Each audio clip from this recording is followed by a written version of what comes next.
The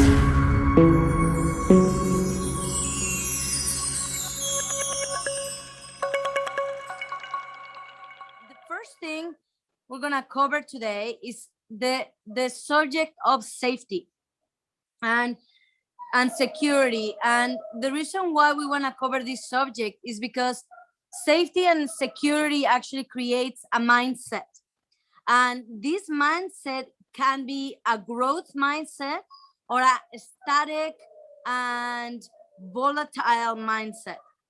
So let's look at a couple of definitions, because there's a huge difference between safety for a human and security for a dog. So we are actually in this one subject, we're not at the same level. So it's important for us to understand the difference between the species in this one thing particularly, and how to actually work together to create a balance on both. So for a human, safety and security is a couple of things. It involves having shelter, having food, being able to learn science and art, and it also involves having clothing and basically your basic needs met. And that will be safety and security. Now, for a dog, okay, that's not something they consider. So they don't wake up in the morning thinking, oh, I'm gonna feel safe because I have a place to live, or I'm gonna feel safe because I'm gonna have food. That's not how they process information. So for them, safety and security is more of an instant moment. And the moment, in that instant moment, is like I'm walking down the street, something scares me. And in that moment when I'm afraid, if I, as the pack member, the family member, joining the fear, there's no longer safety or security. So it's a moment of, is not meant to be like because you have clothing, because you have a place to sleep, because you have food, because you have water. So that's not how a dog sees security and safety. So how do then we, because the only way you can have a growth mindset, the only way that your dog can actually learn from you is if they feel safe. So if their safety and security is not like people's, how do we create that in their world? So here's a little example and something that Russell and Melinda came on the weekend, and they did an extraordinary, amazing job. So Russell and Melinda have a little tiny dog, and she's a mix. And what happens with the small dogs is if you were to like lay down and perceive the world through a small dog, you would see that things look kind of scary at times, because things are kind of big and things move in weird ways that you're not very familiar with. So it could be scary. So when they arrive at the center, they open the gate, and the gate is a rolling gate that goes sideways. And then little Willow got afraid. And there was a moment where she didn't feel safe at all. And then Melinda, what she did is she stopped interacting with her altogether, stopped talking to her, and just waited. And the second that little Willow mind calmed down a little bit, and she made a choice that is opposite to fear. So let's look at what the body language of fear looks like. The body language of fear looks like my body gets small. I may back up a little bit. I may have my eyes really wide. I may not be sniffing at all. I may be trying to dart away or trying to jump up on you. So those are all fear motions. So the moment that Melinda saw that little Willow stop doing those things and move forward, she said yes and started to move with her. So at that moment, Melinda was able to create this security and safety for Willow, because she didn't join into that energy of fear. Instead, she waited without forcing Willow to move forward, patiently waited until Willow stopped the blah, blah, blah, blah, blah that's going in her mind. Because when you get afraid, the SOT levels, which is the scale of emotions, is going up. And there's a lot of thinking. And that's actually why you can't calm down, because there's a lot of blah, blah, blah, blah going in your brain. So you need to breathe, relax, and then move forward. So the second that Willow was able to do that, Melinda then moved forward, and Willow looked like nothing ever happened. It's like the happiest dog ever, even though there was a moment where there was no safety and no security. Okay, now let's look at another difference. Another difference in humans is like, I'm gonna feel safe and secure when I know that money is coming in. If you don't know, if you don't have a constant source of income, you're gonna be fearful. You're actually not gonna be, and that's actually created by our society. You're not gonna be in a position where you're gonna be able to be creative, because as soon as that happens, you're going to survival mode. So again, the reason why we're here in this talk today is because we wanna participate in a relationship with our dog, in which our dog is actually gonna grow with us, and we're gonna grow with our dog. And because of both of those things, we're actually gonna create a relationship that is beneficial for both of us. So we're actually gonna become better people by being with our dogs, and our dog is gonna become a better dog by being with us. And that's what service creates. Now you are of service to your dog, and your dog is of service to you. So I'm gonna talk about the same aspects that we're trying to achieve in our dog, but in a human side. So security, we need to know that we have water, we need to know that we have food, we need to know that we have clothing, a place to live, we need to know that we have money, and that makes us secure. Okay, now in regards to the dog, the first way to make them feel secure, very different from people, is at a moment of time where the expression of fear appears, where the expression of insecurity appears. And in that moment of time, how are you supporting your dog? You can't join them. You can't join them on the fear. So what would joining look like? Hey, go, it's okay, buddy. It's okay, buddy. Come here, come here. Oh, you're okay. You're okay. Okay, okay. You want a treat? You want a treat, buddy? Come on, buddy. Come on. You're trying to snap them out of that situation. So that is actually joining on the fear, because you're not acting calm. You're now adding energy to the situation. So instead, if you just wait it out, wait for the body language to change, wait for the dog to calm down, wait for the dog to breathe, and then as soon as they move up from that, as soon as they move forward, you say yes, and then you engage them. Then you actually move them from their fear. You were like the foundation for their stability. So that is really, really important to know. Another example is, let's say that your dog has a fear of large dogs, like big dogs, like huskies, or like Malamutes, or like Mastiffs, or something like that, okay? And I go and I walk my dog at a dog park. Now, if I know my dog has a little bit of fear, how can I support my dog in the moment that he feels fearful? Well, first of all, it would be my responsibility to really know my environment. Really, really. I'm scanning because I want to do management. My dog is friendly with every dog except for the little dog, the big dogs. So now I want to make sure my dog has a great experience with the little dogs. And as soon as I see a big dog, guess what I'm going to do? Create distance, because my dog is going to be less likely to be afraid if I give distance. Now, you may think in your mind, but my dog should deal with it. My dog should actually deal with it and find his courage and interact with the big dog anyways, so he doesn't see there's anything wrong. Well, that's not a workout, because you can't force security and safety. Your dog has to actually make a choice. So if I move farther away and my dog is having fun with me farther away, he's still aware of the big dog, but my dog is farther away, I'm already victorious.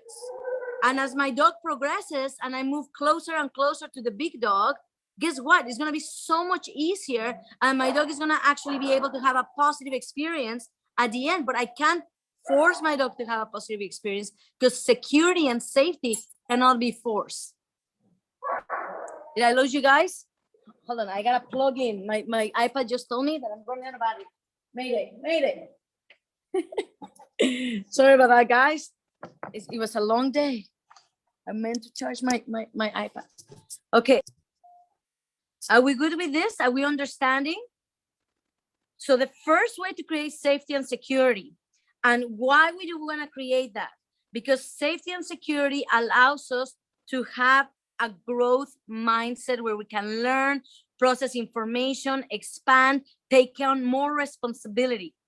Taking on more responsibility is how you actually change the world. A painting can change the world because you can start a communication. An idea can change things, but it has to come from a place of strength. And that's why we want to create safety and security. Now, dogs perceive safety and security first by moments of. In the moment that a dog feels insecure, are you participating in security or are you creating a stability? A stability means that you're going to stop. You may have to walk farther away to get your dog to be successful, but then you're going to wait for the moment where your dog shows you that they are secure and safe. And if you're wondering, well, how do I know when they're secure and safe? It's the opposite of fear. So if your dog was backing up, if they move forward, they're secure. If your dog was like, their eyes were like this and they go like this and start sniffing the ground, that's secure. So your dog will do the opposite body language of fear. And then as soon as they do that, if you mark it, you say yes, and then you engage with your dog, you're now that stability. Now, engagement doesn't have to be really big and huge. It could be as simple as moving forward. It could be as simple as playing a game with your dog. It could be as simple as doing a watch command. Any of those things can be that particular support for your dog. Now, second thing about creating safety and stability. When your dog lives in a human world, they're experiencing new things, there's always going to be a degree of fear. So to create safety and security, one of the greatest ways that you can do that is by writing scripts. So we mentioned this before. A script is what a person uses in order to learn a role for a movie. So if somebody wins an Oscar, that's because they rehearsed, the role was amazing, they rehearsed and they put all their energy into it, all their love, everything they had onto it, and you believe that role. And they made you cry and they made you laugh, and that's why they won an Oscar. So it's the same thing with your dog. The way to create security is to write scripts. So if a big part of your life is mountain biking, okay, do you have a script for mountain biking? My dog Fluffy bikes with me on leash and off leash, beside me or behind me. He knows when I turn right and when I turn left. He knows to stop when I say whoa. He ignores all distraction and stays with me when we're biking. Okay, that's a script. So then what happens is, then what I'm gonna do is I'm gonna rehearse that script. And I'm gonna make it so fun for my dog. Lots of treats, lots of love, lots of pets, lots of playtime. Every time I get to rehearse that script. So then what happens is my dog knows that in that situation, that's what he's supposed to do. And that brings security. And that brings safety. Because in that human activity that he doesn't understand, you have taught him what to do. Another one will be like, what is your dog supposed to do when you have people over at your house? Does anybody ever teach the dog what they're supposed to do? The majority of us, the only thing we do is like, people come over and that's it. We don't actually do anything with our dogs. And then after a few months, the dog is charging at the door, barking at people and doing all these things because we never spend the time teaching the dog what they're supposed to do. So if you're going to have people over and you say, okay, Fluffy, my script is Fluffy is calm and relaxed when people come over to the house and it sits down for pets. So the first thing I'm going to do is when I know people are going to come over is I'm going to have Fluffy on a leash. I'm going to bring him to the door. And when Fluffy's calm and relaxed, I'm going to let people pet him and give lots of treats for being calm and relaxed and make it an amazing experience because I'm rehearsing that script. Now, there's 1,000 ways to rehearse one script, and we can help you with the individual exercises for each of the scripts that you have, but that's what it means. Now, another one would be like, people coming over to your house and kids or other people getting upset because your dog is stealing food from the table. And I can't blame the dog. We never spend the time teaching the script of when people are eating on the table, you go and lay down on your bed. So that, or like you go on and stay in your crate. So those as a script, and then that's what I'm going to rehearse. So the first way to create security and safety in a dog is by making sure that you understand when they have a moment of fear. That's the first thing. And I'm not going to join the fear. I'm going to join the stability. I'm going to support the growth of my dog by creating that stable moment. The second way in which I create safety and security in my dog is by creating a scripts of the things that are going to happen very often, the things I want my dog to be really good at. And I'm going to rehearse those. Now, you don't have to know how to rehearse something. You don't have to know that. That's my job.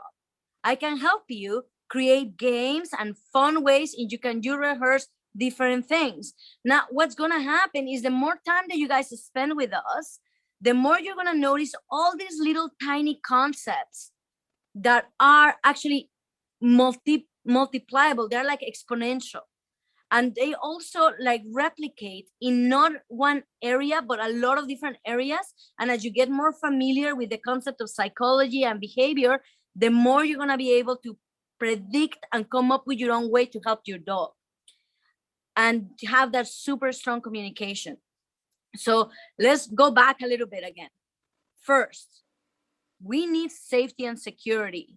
We need it as human beings. Why do we need it? Because unless we have safety and security, we cannot grow. Like the people that are in a third world country or they're in a war zone, they're not thinking about if they're going to do better the next day. They're thinking about survival. Do I have enough food? Am I going to make it? Am I going to die? So it's important to know that we need to have safety and security for us to be creative and grow with our dog.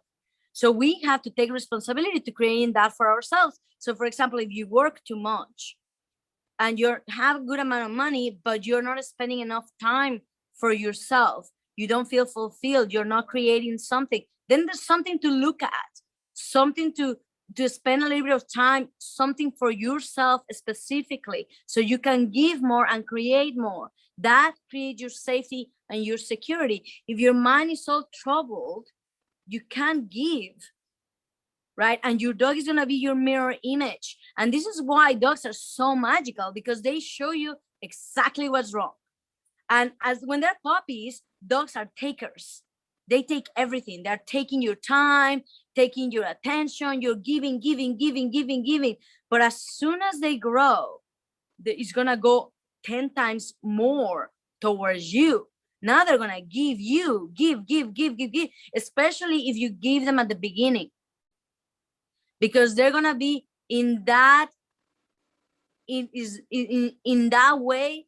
They're going to want to give more, especially if you create that safety and security for them. It's like you're forming this relationship where you and the dog is the same. It's pretty amazing, actually, pretty incredible to feel. All right. So safety and security for a dog. Number one, the moments where they feel unsafe, you're going to join them in stability, not in the moment of fear. Number two, you're going to create a scripts for the things that they don't understand in the human world. They should have a script. What do I do when a whole bunch of people go together to the beach and have a fire? What am I supposed to do? I don't know. Should I run away like a maniac, or should I stay close to my owner? Like, what am I supposed to do? They don't know. So we have to teach them. We have to write those scripts. Okay. The majority of us give way too much freedom too fast. And that's how behavior problems happen. Okay. Number three for safety and security. And this is where the most fun exists within working with a dog. You live life the way you play life. So actually having fun with your dog is going to be able to create security for your dog, because it makes things lightly. So your dog is not stuck in a particular emotion. You like play with your dog, you like tease them a little bit, you like toss treats around. So all the games that we have talked about, some of you have taken classes, some of you have taken know a few of the games that we play. So those kind of things really, really help with creating a dog that is lighthearted. So having fun is super important. That's what I was saying. What are you doing for yourself? Are you playing? Are you having fun? That's a huge, huge concept. Okay, so last thing, there's a physical level of safety. And when we're talking about a physical level of safety, is like, for example, I didn't notice I had that problem on my tooth until it literally was so bad that I had to go to the dentist and they had to take the tooth out. So that wouldn't be as good because I wasn't aware of what was happening to my body. So it's kind of like there was so many things going on in my regular life that I wasn't aware of that little tiny ache, that because I didn't pay attention to it, it became something huge. So being aware at a physical level of yourself, and this is going to feel kind of funny, but you have to touch your body everywhere. You have to know yourself. You have to know when you're having a shower, what's going on with you. And that helps you prevent any trouble. Now, similarly with dogs, you have to memorize their body. Now, the reason why you gotta do that is because you have to know when something can potentially be wrong. It doesn't mean that you have to exaggerate, but having a dog that loves you, touching her everywhere, okay, and allows you to put them on their side, to carry them backwards. If they're hurt in a mountain, to pick them up on a piggyback and actually take them down. That is actually going to create a tremendous amount of security and safety. Because whenever there's anything wrong in the physical body of your dog, you'll be there to take care of it. So body manipulation is huge. Being able to put your dog to their side, being able to put your dog sitting, to touch them on their back and they fall down, all those kind of things are really, really important. Now, the best way to create a dog that accepts that kind of, let's say, investigation, which to use only the tips of your fingers. Now, the reason why I'm suggesting using the tips of my fingers only is because it's very different investigating from petting. So I want my dog to know that I can love them and pet them, but I also need to check them. Okay, so when I have my dog, I can, like, if this is the head of my dog, I can grab my fingers and actually just press down like this and try to memorize all the areas of their face. So this is very different from this, right? So I want my dog to know the difference. Now, the other thing that I want to do is I want to give my dog lots of positive experience when I'm doing that. So lots of treats. I can put some peanut butter on the ground so my dog is licking while I'm touching everywhere. That's like, I saw a lady who put a cap for the shower on their head and it's put peanut butter all over her head. And then the dog was licking her and she was literally doing all the examination because her dog had major issues with being touched. That was so creative. I was so impressed. And the dog is like, well, she's doing everything, right? So you want to make it positive. Now, the next thing is Russell and Melinda took their little dog to the vet, and the vet suggested that they should teach Willow to open her mouth so they can check teeth and check age issues and anything like that. So that's another one that I actually hadn't done, like constantly mention it to people, but all my dogs do it. I train all my dogs to do it, putting their head on their hand, opening their mouth and going, and investigating all their teeth and even brushing their teeth. That's something really, really good to do as well. I don't brush my dog teeth, but maybe I should. Maybe one day I will. I haven't gotten to that point yet. So that's another one. So now we have safety for dogs and security. Whenever there's a moment of fear, don't join in the moment. Create stability. Number 2, have them understand the human world a little bit better. Give them the ability to predict what's going to happen by creating scripts and practicing rehearsals. Number 3, get to know your dog's body very well. So when you know there's something wrong, you'll notice right away, so it doesn't become a big deal. The faster you notice things, the easier it's going to be. It's like yesterday, I took Willow for a night walk just here in my property, and she came back limping. I'm like, hey, that wasn't there before. I know. I checked her yesterday. She wasn't limping. So then I grabbed her leg and I started manipulating, and she had a tiny little pebble stuck in her pad. So I took it out and she was like, oh, thank you. And then she kept going, right? But it was as simple as that, noticing things right away. It can save you bad bills and a lot of other things. Okay. Now let's go back to humans again. So remember, we're a team.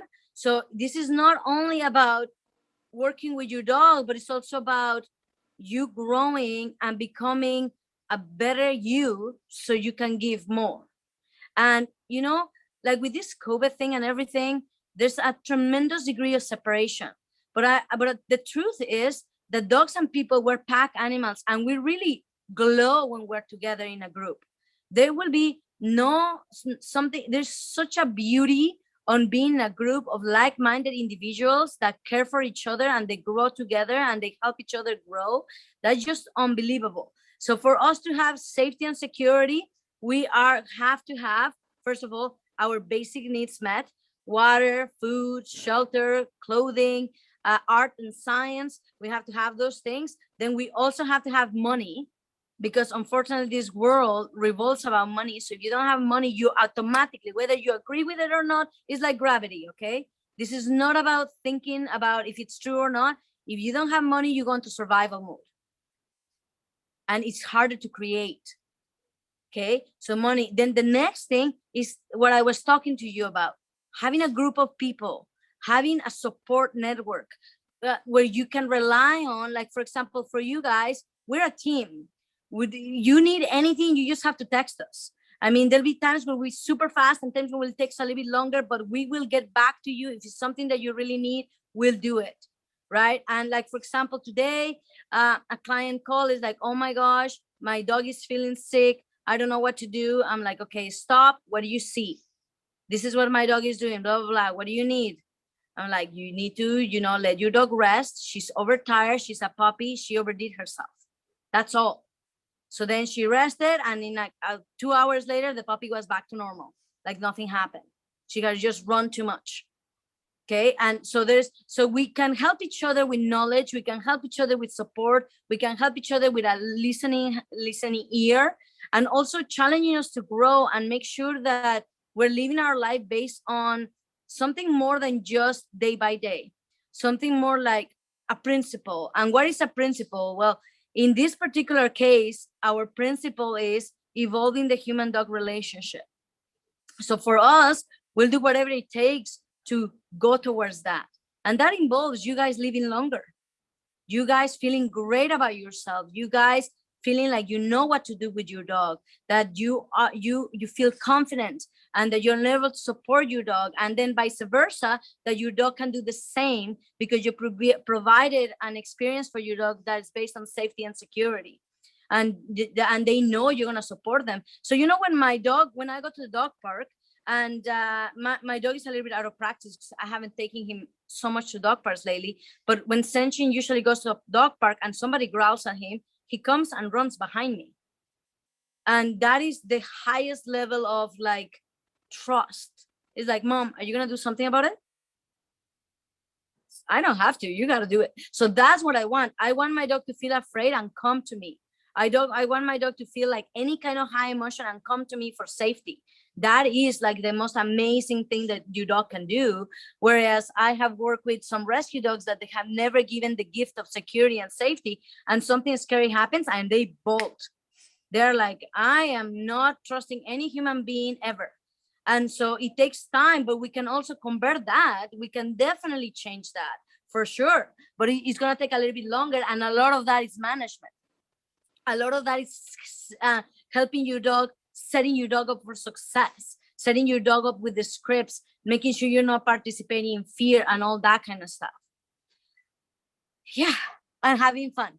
That's the last thing. The last thing for the dogs to feel safe and secure is to take things lightly, to have fun, to play a lot with you, because that makes things so much easier when you have that kind of perspective. Even if things don't look like that, and you're not feeling amazing that day, the next day you're back to playing, back to doing everything you have to do, and that helps a lot. All right.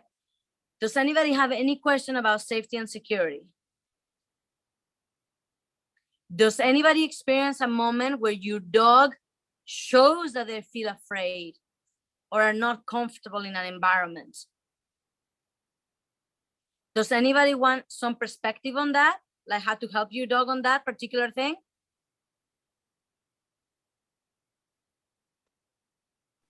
My dog is afraid of getting his nails clipped. Oh, good one. That's a great one. Okay. And could you share with me, Leilani, what you see? What is it that your dog does? Well, he avoids it, so he moves, like he pulls his paws back and he moves away, and then he tucks his head down and his tail goes down, and then he avoids it. Okay. And then is that when you have the nail clippers? If he sees me getting them out, he starts to get uncomfortable, but he doesn't move away. But then if I actually, he'll let me get like up to the paw, but as soon as he can see that I'm going to clip the nail, he pulls it away. But I've never hurt him ever. Yeah. I can understand. Now, can you touch the paw? Yeah. Without the nail clippers?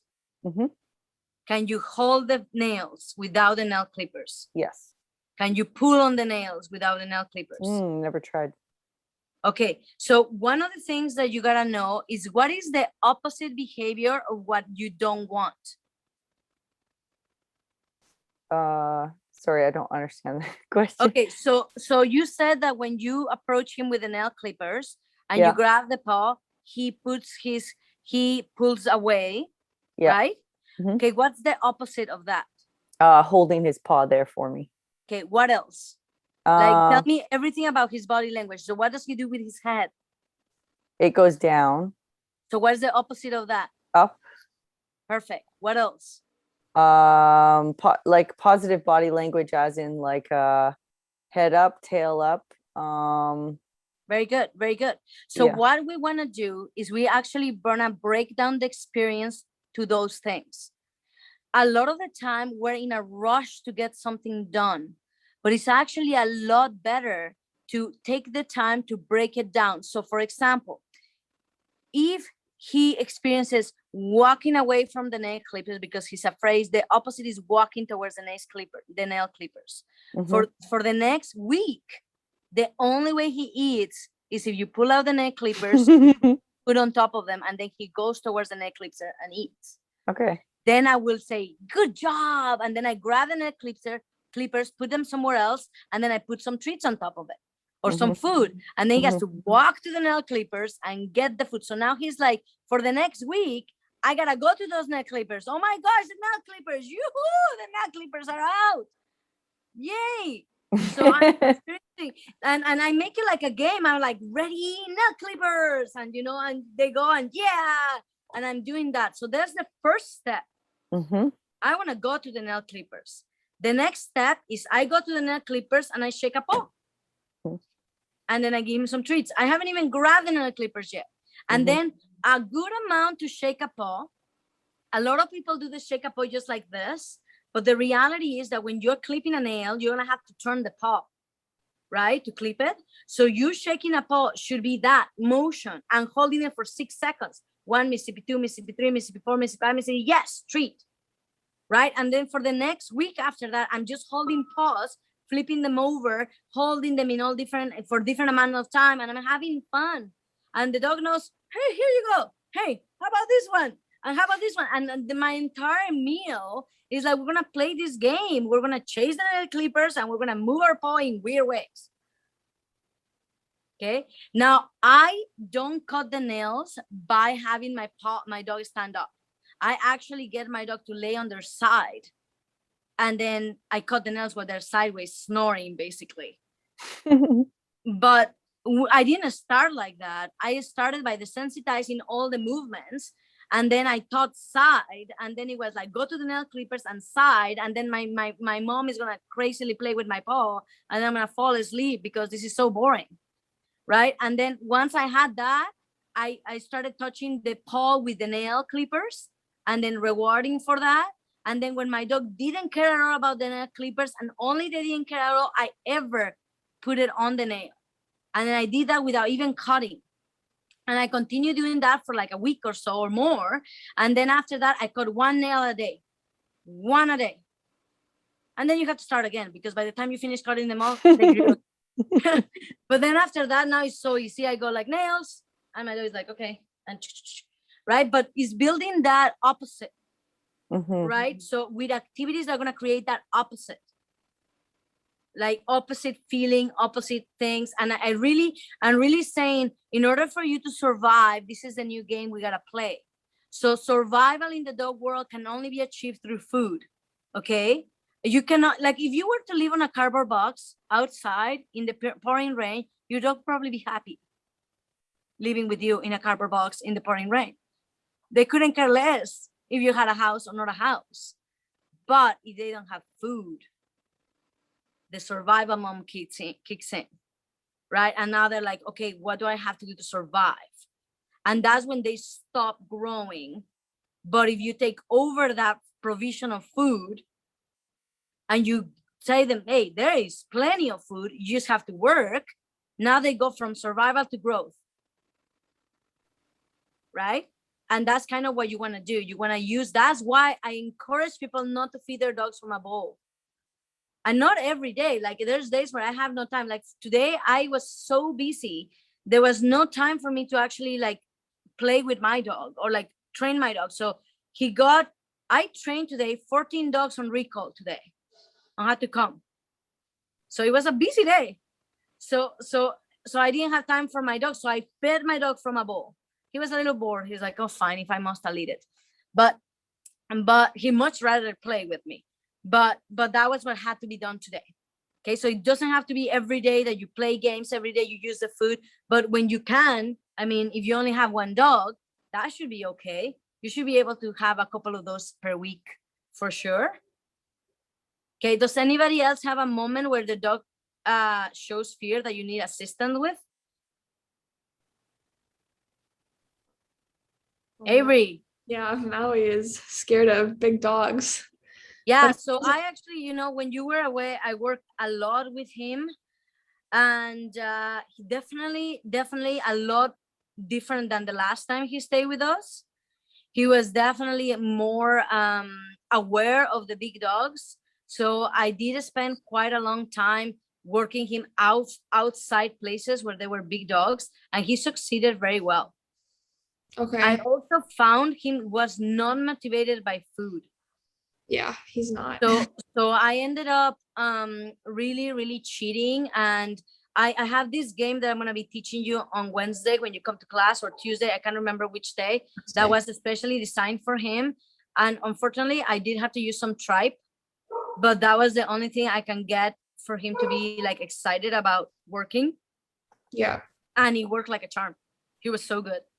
Okay. Yeah, he's been pretty good since he's been back. But there was one dog with a cone on its head that he was pretty scared of. And then he just had like a random moment today about a dog that was actually pretty far away. So normally he'd be fine, but I think he was already like, I could tell he was having kind of an antsy walk to begin with. Mm-hmm. But he's been. So how were you able to tell that he had an antsy walk? Well, just from like out like the get-go out the door, he's head up, he's got his ears up, he's looking around, and he wasn't like, usually I do some like engagement stuff as soon as I get outside, and he was just like he was not interested. So here's the thing. If you notice that, what would you think would be the most stable way to help him out in that moment? Not go for a walk. Okay. That would have been the best way, because what happens is, I don't know if you notice this, but if you start with a dog that's already high intensity like that, and you keep walking, I don't know if you notice this, but I always have noticed that as I walk, it gets worse. Like it will get worse with any sound, anything that could potentially trigger. It becomes a little bit more of a trigger. So if and there's been times where, like, for example, today I was working with this dog named Tesla, and he's a little tiny guy. And Tesla has a very low threshold of tolerance, and it was pouring rain. And so I'm coming out of the house. I put a rain jacket on him. He has his harness on. He's ready to go. And I going out of the door and he puts on the brakes and he's like, no way, Jose, I'm not going out. And he was so like, and you could tell that it wasn't stubbornness. There was literally kind of like an anxiety that he had. So what I ended up doing is I ended up stopping, waiting for him to come down because he was in two legs, pulling as hard as he can away from me. And I was just waiting for him and he stopped. And I know there's no point of me talking to him because he's so intense. If I talk to him, I'm going to be joining that intensity. So then I had to wait. And then finally he put 4 feet on the ground. I say, yes. He did one of those like this, like, did you just say yes for a particular reason? And then he like looked at me sideways again. And then he moved forward. I say, yes. And then he's like, what? And then he moved a couple of steps forward again. I say, yes. And then I toss a treat. We got out of the door into the rain. And then I say, free. And I came back in. And that was my end of my walk. Like I actually came back in because Mr. Tesla already has such a low threshold. So he was already so not wanting to go in the pouring rain. And it was like torrential downpour. So I knew that the walk was going to be miserable for him and for me. So I just came back. And then I did for 15 minutes, I did some recall games with him instead. Right. And he was exhausted and he went to bed. He's like, okay, I'm done. He just went to lay down. Right. So that was really good. But that's an example where I could have very well forced him. Okay, we're going to go. We need to walk. You're a high energy dog. You got to get the energy out. But there was really no point of me doing that. And that's very different from Tesla being stubborn. Because I had times where he's like, I don't want to do what you say. And I go, no, yes, you do. Right. So I had moments like that. But this was different. There was a level of anxiety that he had in this moment. And that's why I didn't push. So it's the same thing for you, little guy. Little. He's huge, guys. He's massive. Look at him. He's like stretched out behind me right now. I don't know. Look, he's bigger than you, Avery. Yeah, he is. Yeah, but for him, starting him in that way already is just setting yourself for failure. Yeah, I found he actually got better as we walked though. Like sometimes I'll notice in the apartment he's like getting antsy, so we're like, okay, we'll go out because little apartment, he can't really play in here and like get a lot of his energy out. I go out and then it's like as soon as we got out the door, he was like, really antsy, kind of seemed anxious, but then we were walking along. He had a problem with, he was kind of anxious about one dog. And then we proceeded and we had 2 little dogs barking at him and he didn't care. And then later big standard poodle was barking at him. And usually that would really set him off, but he had no problem. It was just the very beginning of the walk. Yeah. So for example, for that moment, it makes sense that as a dog walks, they get like they're releasing energy, right?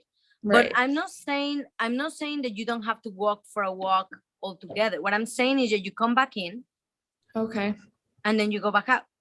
Yes. You know what I mean? Like it doesn't mean like like Tesla went for a walk when it wasn't pouring rain. Right. Okay. Right? But that's what I'm trying to tell. And what I'm trying to tell you is like there is moments off, and if you can have those moments become stable moments, then you keep going. Like for example, Melinda, she came for a training session with Russell and little Willow, and we spent 15 minutes at the door. Right. I mean, we have an hour, but those 15 minutes were the most valuable 15 minutes. And we were standing there, right, waiting for Willow. And then finally Willow, and Willow was so amazing this time because she moved through a lot of her little fears, like moving forward towards her because she's so little. She sees a person go forward and she goes, oh my God. Right. And then also she socialized with big dogs and she was so good. And then even Russell and Melinda had everybody laying down. It was kind of awesome. So that's really great. So, but I have a couple of exercises for you, Avery. So I'll show you on Wednesday or Tuesday. Sounds good. Wednesday. Yeah. Wednesday. Okay. Look, there's a little one over there. They're doing all the games right now. She's an active puppy, so she needs a lot of those things. Mike, you had a question? Yeah. How about Valley when, let's say, for example, with Vision, she just had a UTI. She's young. It's probably her first UTI, and we've got to clean. But that cleaning can have some pain involved. So Vision, super chill, super relaxed in most ways, and so not really fear, but she just definitely doesn't want it to happen. I'm a little confused about what Vision doesn't want to happen. Oh, so we had to, I had to clean the area with Hibitane. Oh yeah, Hibitane. Yeah, and she really didn't want her vulva wiped. And it was tender. So it's a novel experience. So for a young dog, when you get into something that's new like that, but has to be done, what do you, because you don't have the time to work on it, what do you do? Like, how can you make it the most positive experience possible?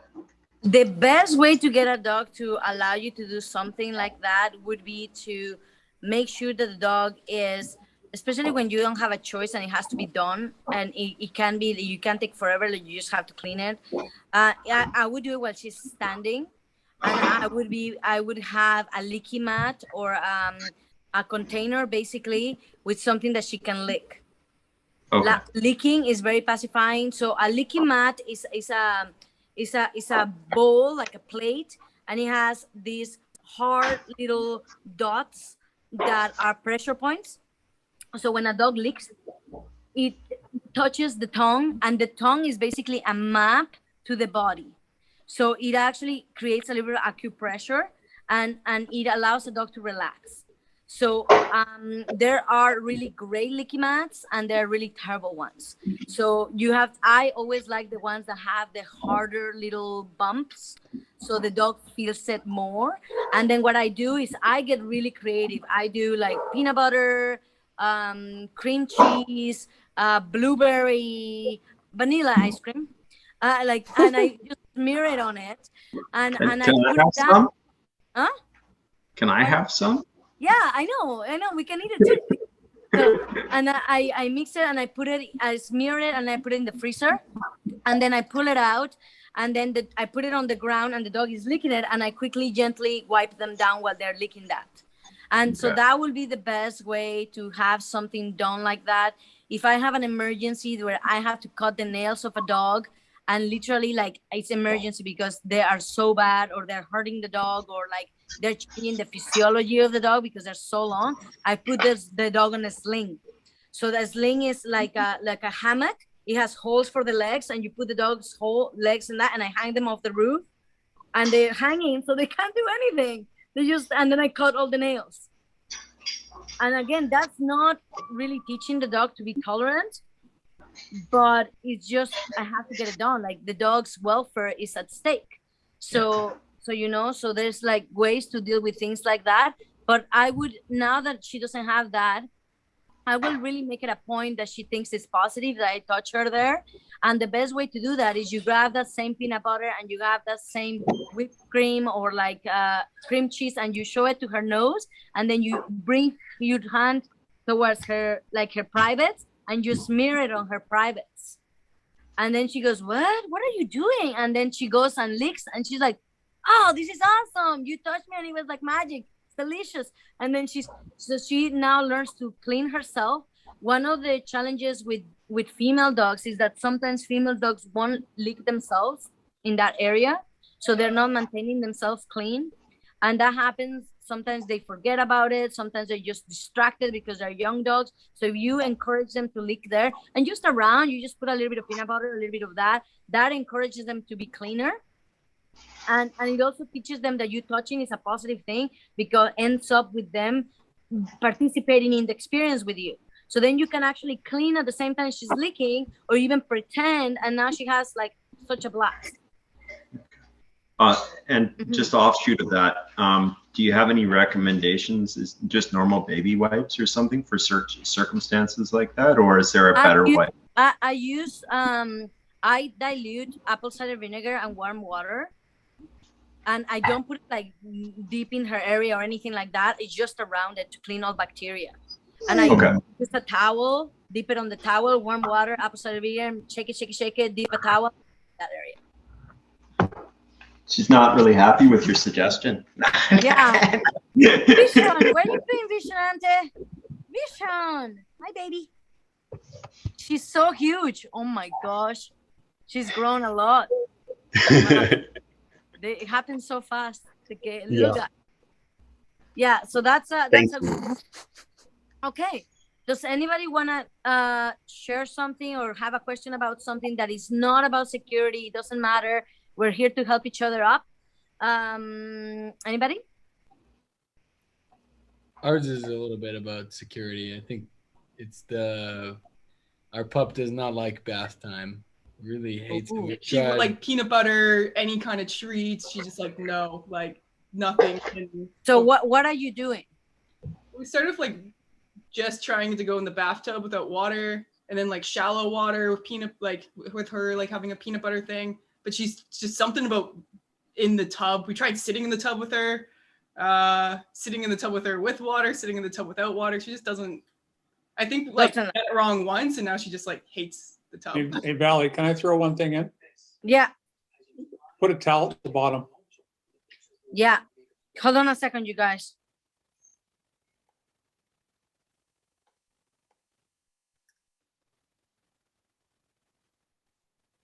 Okay.